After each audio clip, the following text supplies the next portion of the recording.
Good Monday morning. This is Drew Wright. My MLS ID number is 589370. Alex and I come to you every Monday morning trying to bring you information about rates and where we think rates might be going, and also trying to demystify the mortgage business, giving you information we think might be helpful in you making a decision as a consumer, as a realtor, or hopefully even as a builder. This week, I'm going to tackle the idea of whether you should or shouldn't pay points. Personally, I've never been a big fan of paying points, but I'm beginning to maybe think I should have given the advice of paying points in the past because rates have stayed above 6% since September of 2022. And during that time period, they've been as high as 7 3/4. So had we paid some points back in 2022 or start suggesting that people pay points and rates stay where they are, they can benefit from substantially lower payments and over the life of the loan actually save quite a bit of money. A good example of what they can save I want to share with you today. I'm going to put these glasses on to use the sharing method, but here we go looking at what you can save. So you can save, look here, a total of $104,000, difference between 6.5 and 5 3/4. It's pretty substantial.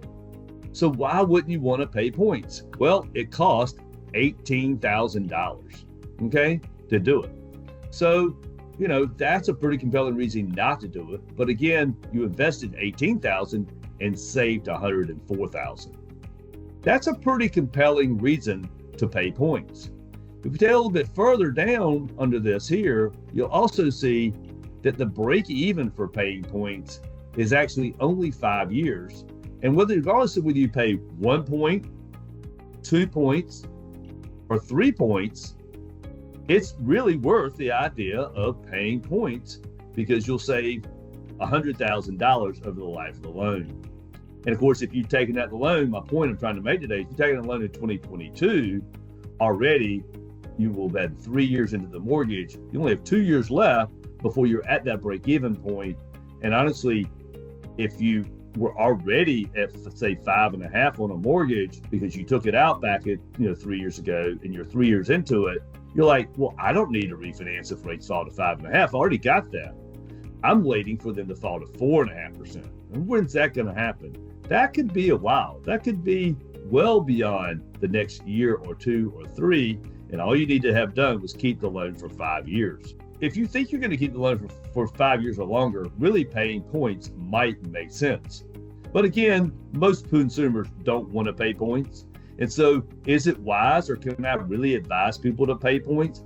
And the answer really is no. I'm not a big fan of paying points, to be honest with you. And I still would tell a consumer probably not to pay that kind of points. Things change. You decide to sell your house. You have to move. It doesn't rent as well if it's an investment property, or you don't like owning a second home as much as you thought you would. Those things do happen. Although I do say that most of our buyers do have the intent of keeping these properties longer than 5 years. But of course, again, coming up with $18,000 in this $600,000 example is not something that most people want to do.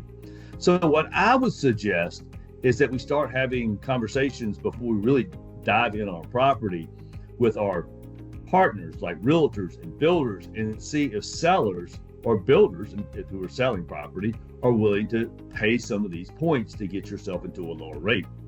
I think there's a really good, compelling reason for sellers to do that. One, the market's a little slower and it really makes their property stand out. If I was a realtor, I would be suggesting that we actually list in the MLS or on our Zillow site possibly, that we're offering, some type of subsidy for rates, and that we're going to get you a rate that's 1% below market, or just advertise you're going to get them a rate of 5 3/4 subject to change. I think that that's a very reasonable thing to do. It would make your property stand out as opposed to somebody else's. That's better than lowering the price. If I lower the price by $18,000, I really only lower the payment by about $132 versus the savings on payments is almost $300. So really, again, you're better off to not lower the price, believe it or not, and get the seller to pay points. I will say that Alex and I at First Heritage Mortgage here do work with some builder developments because First Heritage has relationships with a development company called Stanley Martin Homes. And we get signed to communities. And what made me start thinking about this is the fact that in these communities, the builders are incentivizing sellers, buyers, I should say, to use their mortgage lender, which is us, of course, by giving them as much as a $10,000 credit. They can use this to pay points. You know, if the sales price is $500,000, which is pretty typical of what we're looking at, then that's 2 points. And there we go. We're on our way to maybe making this really attractive for the consumer to buy a house. And so that's one of the reasons you hear about builders continuing to be able to build houses and move houses, is because they are providing some type of subsidy. I hope that you can understand what I'm trying to convey today. I'm really not suggesting that buyers go out and pay 3 points. What I am suggesting is that buyers become aware of how to get the best financing possible and maybe get the seller to pay it. And also suggesting to realtors and builders who don't do this, maybe it's a really good idea to look at it. From a rate perspective, I'm an update. The Federal Reserve had their every 6-week meeting. They do meet every 6 weeks. The meeting went really well from the standpoint of markets, and the 10-year Treasury has retreated as a result. And rates are lower. Last week we were quoting on Monday 6.625. Today we're at 6.5. And maybe by the time you read this recording or watch our video here, you will see that they have actually fallen below that. That would be great news. Anyway, hope you have a great week, and we look forward to hearing from you. Call us anytime, and we'd love you to subscribe to our news channel.